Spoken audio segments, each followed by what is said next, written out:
어느 아파트 단지 앞에 세탁소가 하나가 생겼다고 합니다.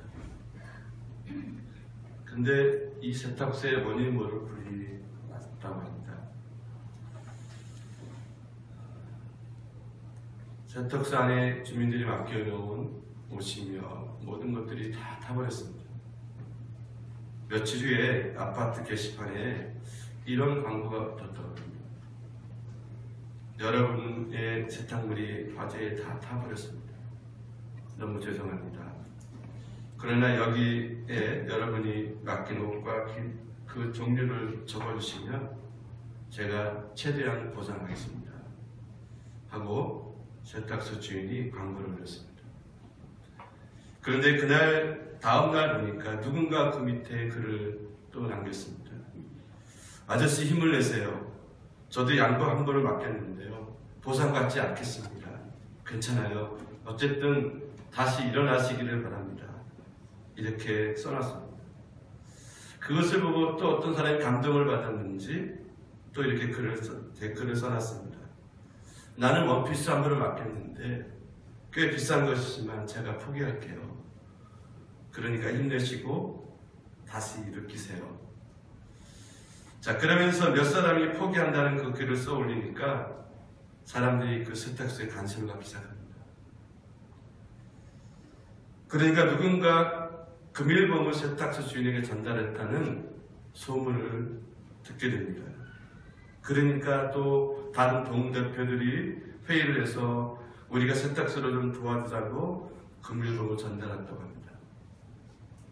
얼마 후에 세탁소 주인이 감사의 글을 게시판에 올렸습니다.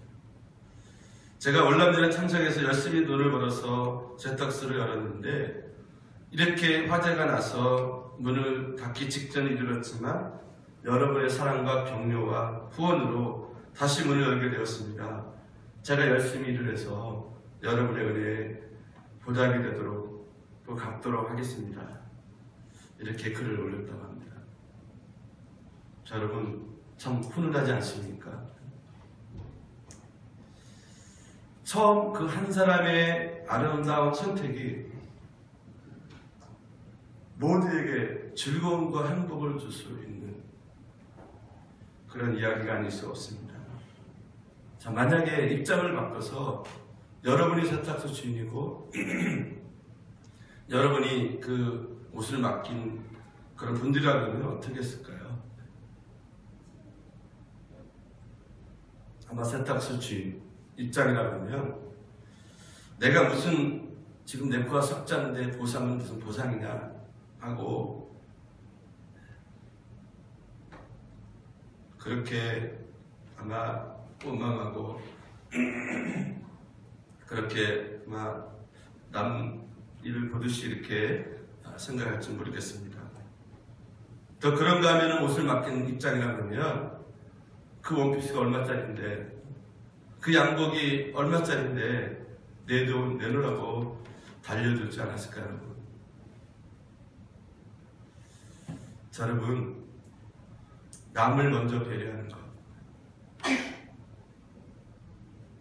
상대의 아픔을 부여잡고 그것을 먼저 만져줄 때 모두가 행복한 그런 아파트와 세탁소가 되었던 것처럼 우리도 그렇게 되기를 원합니다. 이것이 바로 하나님께서 원하시는 일이고요. 이것이 바로 우리를 통해서 하나님께서 하시는 하나님의 방법이다, 이렇게 말씀드릴 수 있습니다. 하나님은 우리가 다른 사람에게 먼저 행복을 베풀 때, 또 복을 나눠줄 때 그 복이 내게로 다시 돌아온다는 말씀해 주셨습니다. 우리 그리스도인들은 바로 이와 같이 이 세상에 모든 사람들에게 축복의 통로가 되어야 한다는 것입니다. 다른 사람을 행복하게 함으로써 그 복이, 그 기쁨이 내게 돌아오는 것이 바로 우리 그리스도를 믿는 그리스도인들의 삶의 원리가 되어야 한다는 것입니다. 자, 그러나 우리가 어떻게 세상을 살고 있습니까? 조금도 손해보려고 하지 않습니다. 조금 더 다른 사람들에게 싫은 소리 듣고 싶지 않습니다. 다른 사람의 감정보다는 내 감정이 먼저예요. 그러다 보니요, 세상 사람들에게 빛을 잃어가고 있습니다. 자, 오늘 이 본문 말씀 한 절밖에 되지 않지만, 자, 오늘 이 창세기가 바로 그런 이야기입니다. 여러분 알다시피 이 요셉은 형들을 위해서 애굽에 노예로 팔려갔습니다.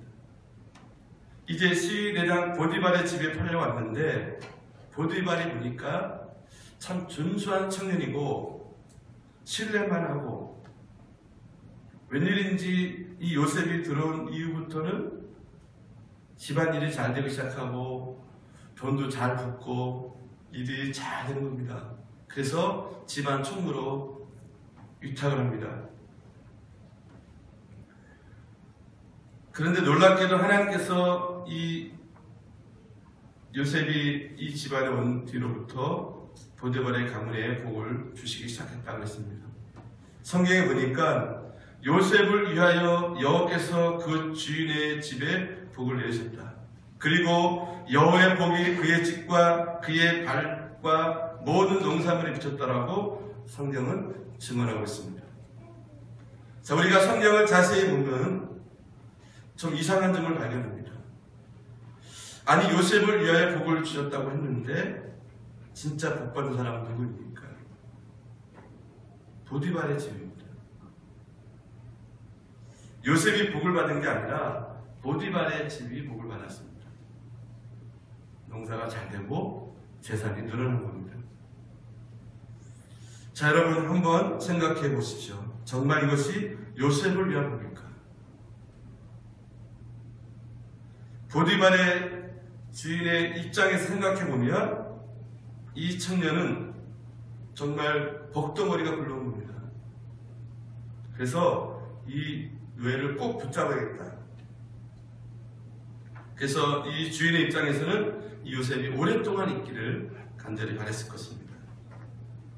그러나 요셉의 입장은 어떻습니까? 요셉은 지금 노예로 팔려온 신세고요. 요셉이 가장 원하는 복이 뭘까요? 주인이 돈을 많이 버는 것이 아니라 내가 빨리 아버지 집으로 돌아가는 겁니다. 이것이 바로 진정 요셉이 바라는 복이 아니겠습니까? 그런데 반대로 요셉 때문에 보디발의 집에 복이 임할수록 보디발은 더욱더 이 요셉을 붙들고 싶은 겁니다. 저런 복덩이를 놓치면 큰일이잖아요.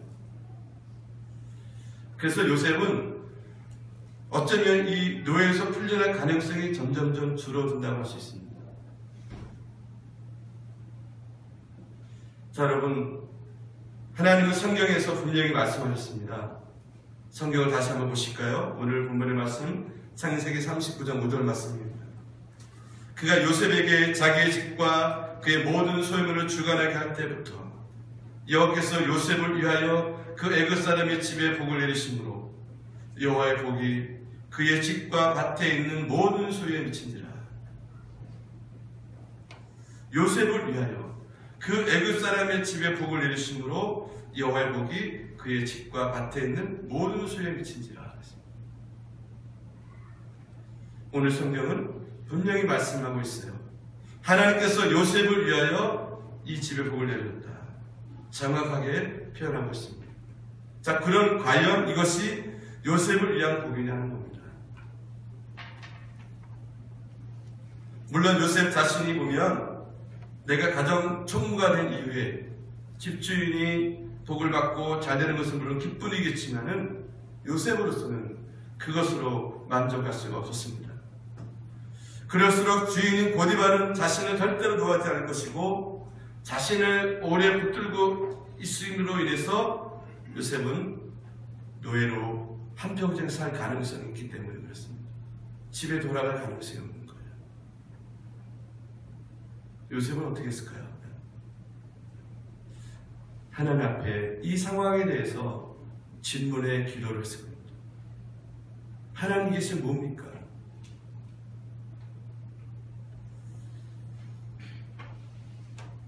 제가 영원히 집에 돌아가지 못하게 되면 어떻게 되는 거죠? 아버지를 만나지 못하게 되면 어떻게 되는 거죠? 제 마음이 걱정이 되고 불안이 됩니다. 아마도 눈물로 기도하지 않을까 싶어요. 어느 날 요셉이 하나님 찾아오십니다. 요셉아, 염려하지 말고 두려워하지 말라.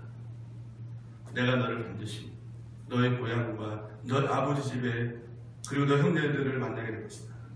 너로 인해서 너의 가정이 큰 민족이 될 것이다. 그러니 걱정하지 말아라. 보디발의 마음에 감동을 줘서 내가 너를 보호하게 할 것이다. 아마 요셉은 이런 하나님의 계획과 하나님의 뜻을 눈물로 기도하면서 깨닫게 된 것입니다. 아, 하나님이 보디발의 복을 주시는 것은 나를 보호하기 위해서 저렇게 복을 주시는 것입니다. 요셉은 그때부터 마음의 위로를 받고 기쁨이 회복이 되기 시작했을 것입니다. 아, 우리 주인 집이 잘 되면 잘 될수록 하나님 내게도 복을 더 주시는구나. 그때부터 그는 기쁨으로 삶을 감당할 수 있었던 겁니다.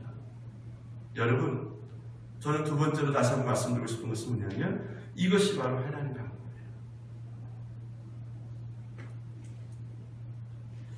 하나님께서는 보디발에게 복을 주심으로 요셉이 복을 받게 하는 것입니다.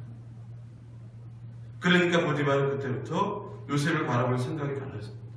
아, 저 복덩이 잘 보호해야지. 안 그렇겠어요, 여러분? 요즘 같으면 아마 경호원을 붙여서라도 이 요셉을 보호했을 것입니다. 아마 특별한 대우를 받았을 거예요.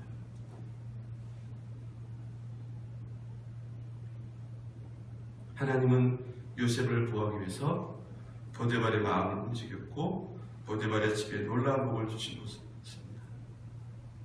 여러분, 이것이 하나님의 원리이고 하나님의 방법입니다.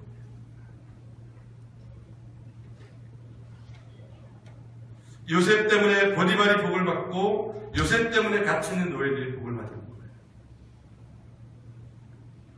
요셉이 들어온 이후로 그 집이 사업이 잘 되고 부유해지니까 주인 보디발도 마음이 열려서 노예들에게 더 좋은 음식과 좋은 대우를 분명히 해주었습니다.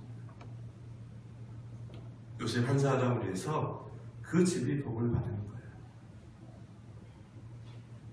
그런데 그 복이 결국 요셉에게 다시 돌아옵니다. 이 보디발은 철저하게 요셉을 보호하고 요셉의 생명을 책임진 사람이 되었던 것입니다. 사랑하는 성도 여러분, 오늘 우리가 세상에 살면서 이해하지 못하는 원리들이 있습니다. 나는 그저 내 손에 돈이 들어와야 되고 내가 뭔가 느껴야 되고 알아야 되고 깨닫게 되는 것만이 복이고 그걸 감사하고 우리는 그것을 찬양하고 있는데요. 여러분, 믿음의 눈으로 하나님의 방법, 나를 어떻게 보호하시고 나를 어떻게 인도하시는지 그 원리를 오늘 요셉을 통해서 여러분의 삶에 적용하시고 보시기를 바랍니다.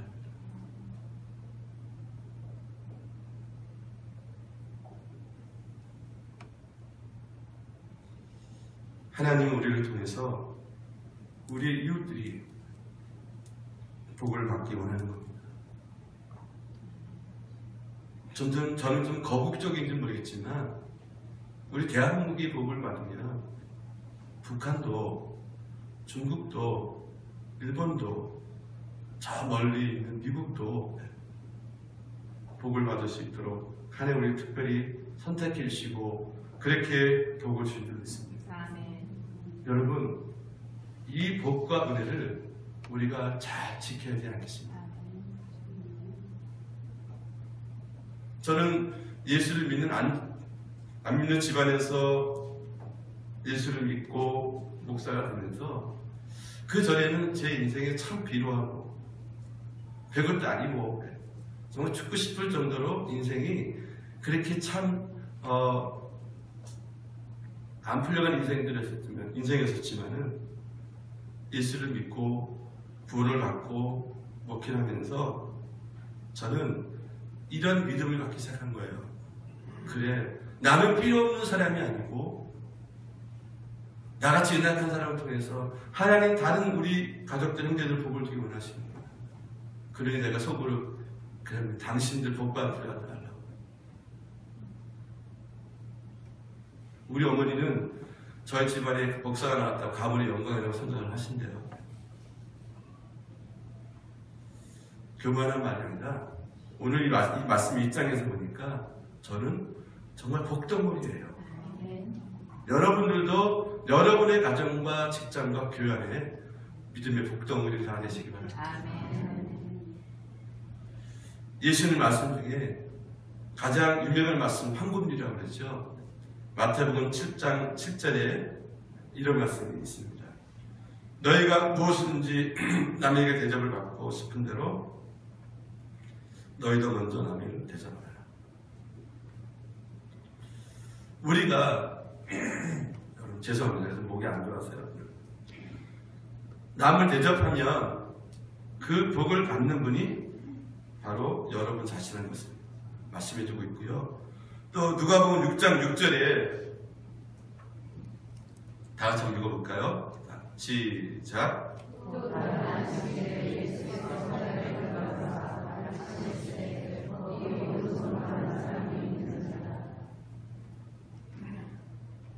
마태복음 6장. 요절이 잘못 나왔네요. 그렇죠? 너희가 남에게 주어라. 그러면 하나님 너에게 흔들어 넘치도록 부어줄 것이다. 하나님 우리를 복주시는 원리다. 이렇게 보면 될 것 같습니다. 여러분, 내가 다른 사람에게 베풀 때 그 복이 그를 통해서 내게로 돌아옵니다. 그런 많은 분들은 하나님 복을 오해하고 있는 거죠. 하나님이 나를 정말 위하신다 그러면 내게 직접 복을 주셔야지 왜 다른 사람에게 복을 주시는 거야? 왜 자꾸 이렇게 나는 어려워지는 거라고 불평할 수 있을 것입니다. 그러나 하나님의 방법은 그렇지 않다는 겁니다. 내가 원하는 대로 이루는 것이 복이 아니라 다른 사람들에게 나를 통해서 복이 번져가게 하는 것입니다. 그래서 그들을 통해서 내가 복받고 또 내가 보호받게 하는 것이 하나님의 뜻이다. 다시 말하면 복은 내가 원하는 대로 이루어지는 것이 아니라 하나님이 원하는 대로 이루어지는 것이다.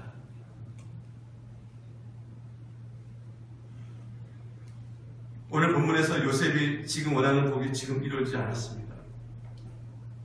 요셉이 지금 원하는 복은 당장 자유이 되는 겁니다. 노예에서 풀려나는 것이고 자기의 억울함이 해결되는 것이고 그가 그토록 보고 싶은 아버지 집으로 돌아온 것이지만 하나님의 뜻과 하나님의 방법은 달랐습니다.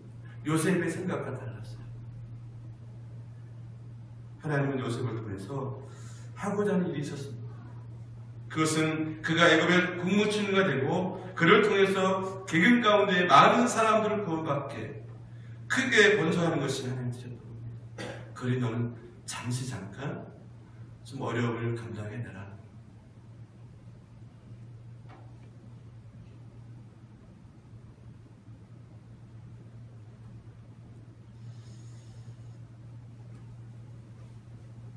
어떤 분들은 비판만 합니다. 여러분, 비판만 하면 어떻게 합니까? 그렇죠? 우리가 축복을 해야 하지 않겠나 생각이 듭니다.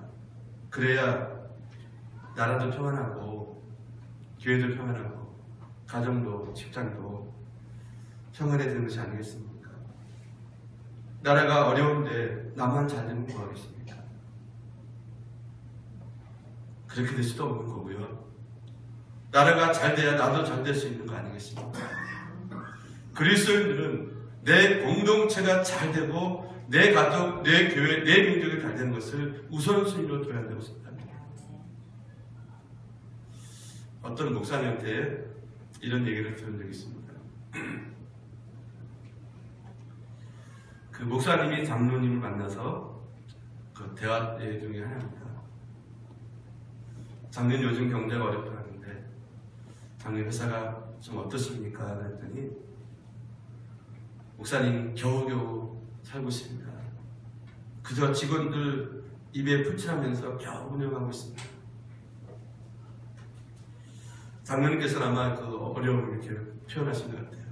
아마 회사 운영에 나름의 불평이 있는 것 같습니다. 그래서 목사님이 장로님에게 말합니다. 장로님, 직원이 몇 명이 됩니까? 한 100명가량 됩니다. 장로님이 큰일 하시는 겁니다.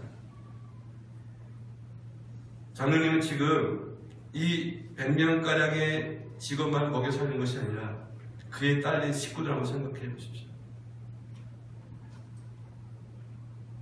아마도 모름지기 1000명 가까이 되지 않겠습니까? 장로님 때문에 그분의 직원의 자녀들, 부모님들 굶지 않고 살 수 있다는 것, 장로님도 아니겠습니까? 장로님도 자부심을 가십시오. 장로님 지금 큰일 하고 계신 겁니다. 그래서 이 장로님이 감동을 받습니다. 그래서 그 다음날 출근해서부터 이 직원들에게 어떻게 하면 잘해줄 수 있을까 고민하기 시작했습니다. 그러면서 회사가 직원 복지가 늘어나기 시작하면서 좋은 환경에 일할 수 있도록 배려해주고 직원들은 또 그것에 감동받아 열심히 일하고 발전하게 됩니다. 장로님이 이렇게 고백했다고 합니다. 직원들 앞에서 우리 회사의 직원은 왕입니다. 나는 그 사람들을 버려볼 사람입니다. 나는 저 사람들을 행복하게 하는 사명이 있습니다. 자, 이런 마음으로 기도하면서 회사와 직원들을 잘 섬겼다고 합니다. 회사가 잘 되기 시작합니다. 그런데 IMF가 찾아왔대요. 다른 국가 마찬가지로 이 회사도 어려움이 찾아옵니다. 거래하던 회사가 부도가 나고 물건이 이렇게 원하게 유통이 안 되고 할 수 없이 구조조정하게 됐는데 그 장로님이 직원들을 모아놓고 자, 우리도 구조조정을 해야 될 것 같습니다.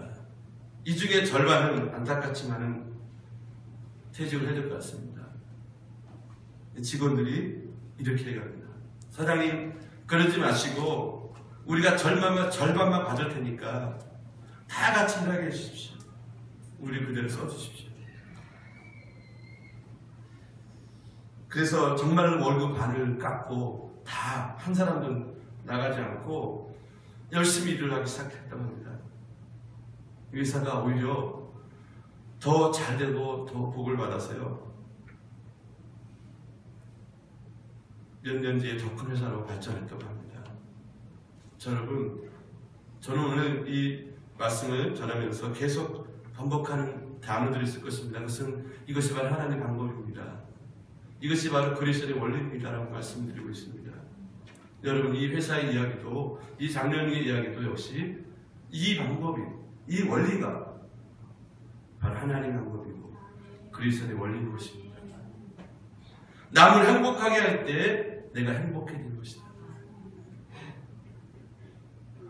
근데 여러분, 참 안타까운 것은 이 한국의 재벌들은요, 회사는 망했는데 재벌은 여전히 부자입니다. 회사를 망해서 직원들은 다 깡통차고 길거리에 앉아있는데, 데모하고 앉아있는데, 사장과 회장이라는 사람들은 어마어마한 재산을 회에 숨겨놓고 호화롭게 삽니다. 여러분, 이거는 아무리 생각해도 잘못된 겁니다. 회사를 살기 위해서 노력했다 그러면 사장은 집안티도 없는 것이 괜찮고 명예로운 것이 아니겠습니까?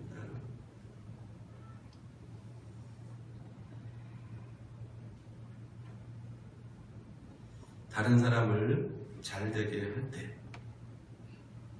회사를 잘되게 할 때 그 복이 나에게도 임한다는 것입니다. 이것이 바로 성경이 말씀하고 있는 원리입니다. 여러분, 하나님 오늘 우리가 이렇게 쓰임받기를 원하십니다. 정말 나로 인해서 다른 사람이 복을 받게 하는 것이 바로 크리스찬 아니겠습니까? 주변 사람들이 하나님의 복을 받도록 우리는 기도하고 때로는 헌신하고 때로는 나의 자리를 내어줄 줄 알아요. 내가 생각하는 일이 조금 더딜지라도 나로 인해서 다른 사람이 잘 되는 것, 이것이 바로 그리스도의 차지하는 것입니다. 내 이웃이 잘 되게 하고 내 가족이 잘 되면 내게 복이 올라오는 것이다. 여러분, 그런 관점에서 여러분의 남편들을 행복하게 해주십시오. 여러분의 아내를 행복하게 해주십시오. 여러분의 자녀들을 행복하게 해주십시오. 여러분의 부모님들, 장인 장모까지 다 해서 여러분 행복하게 해주십시오. 그래야 내가 행복한 거 아니겠습니까? 그런데 우리는 나 방해도 좋으니까 나만 행복하면 된다. 나만 잘 되기를 원한다.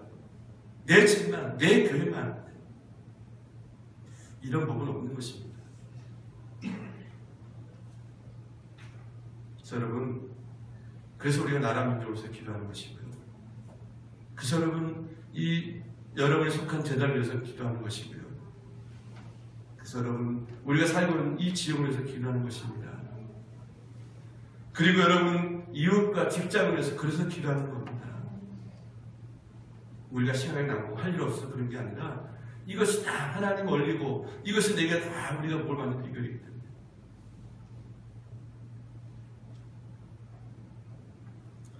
자, 여러분, 그러면 내 주변에 있는 사람들에게 내가 나눠줄 수 있는 최고의 복이 무엇일까요?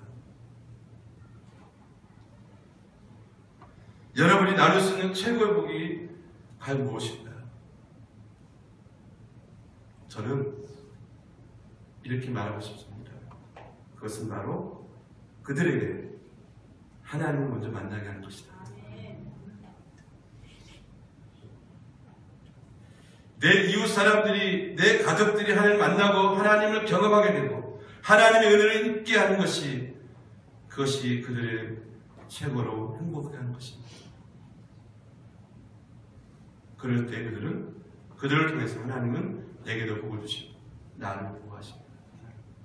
여러분, 이런 관점에서 관계를 맺어야 됩니다. 이런 관점에서 여러분에게 붙여진 그 주변의 영혼들을 소중하게 생각해야 돼요.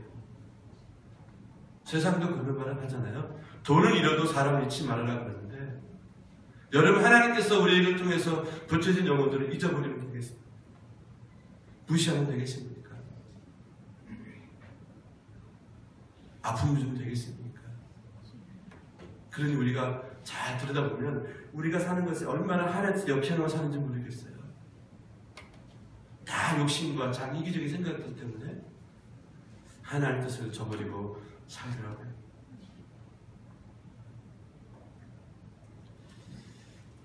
여러분, 이 시대에 필요한 그리스도인들은 어떤 사람일까요? 세상 사람들이 볼 때 지들끼리 잘 먹고 잘 사는, 교회 크게 짓고 이렇게 호화롭게 살고.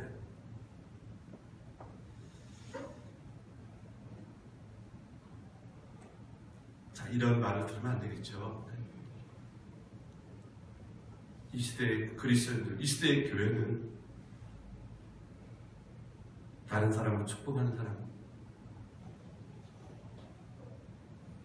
그들을 위해서 기도하는 사람, 그들을 위해서 희생할 자고 헌신할 줄 아는 교회, 성도, 목회자가 될 때에 하나님 이 시대를 통해서, 우리를 통해서 지구사는 복, 또 그 뜻이 이루어질 줄 믿습니다. 여러분, 사돈이 땅을 파면 배 아픈데요. 자, 우리는 그러면 안 되겠죠. 다른 사람들이 복을 받는 것은 여러분, 이거 큰 기쁨 아니겠습니까? 그런데 저는 그런 생각이 들어요. 제 주변의 사람들은 막 축복기도 합니다. 잘 됩니다. 그럼 절대로 배 안 아픕니다. 그렇잖아요, 여러분. 내 기도 응답이 됐는데. 그리고 저 복이 내게로 돌아온 거예요. 여러분, 얼마나 기쁜 일이겠습니까?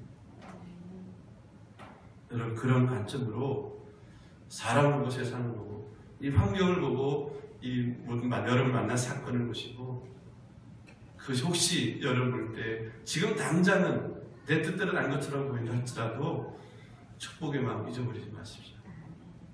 기도하는 거 멈추지 마시고 그들을 격려하고 아끼는 말 잊지 마십시오. 하나님 때가 되면 요셉이 국무총리가 돼서 그 민족을 보냈던 것처럼 우리를 통해서 그 구원의 역사를 이루어 줄 믿습니다. 저와 여러분이 이러한 복의 통로가 되시기를 주 이름으로 간절히 축원하고 드립니다. 기도하겠습니다.